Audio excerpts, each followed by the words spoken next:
পবিত্র ঈদুল আজহা উপলক্ষে যখন দেশের সাধারণ মানুষ পরিবার পরিজনের সঙ্গে ঈদের আনন্দ ভাগাভাগি করে নিচ্ছিলেন, তখন জামাতে ইসলামীর জনপ্রতিনিধিরা কাটিয়েছেন ঈদের দিনটিও মানুষের সুখে দুঃখে পাশে থেকে।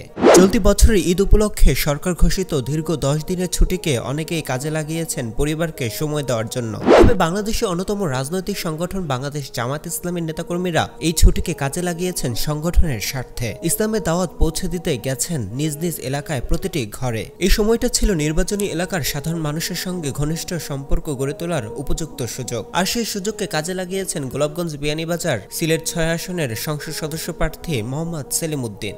ঈদের দিন থেকে শুরু করে প্রতিদিন তিনি গণসংযোগে ব্যস্ত সময় পার করেছেন। কখনো গ্রামের কাঁচা রাস্তা ধরে হেঁটে, কখনো বন্যাপ্রবণ এলাকায় পানিতে নেমে, আবার কখনো মোটরসাইকেলে চড়ে তিনি পৌঁছে গেছেন দুর্গম জনপদে। সেখানকার মানুষের খোঁজ খবর নিয়েছেন, শুনেছেন তাদের জীবন সংগ্রামের কথা।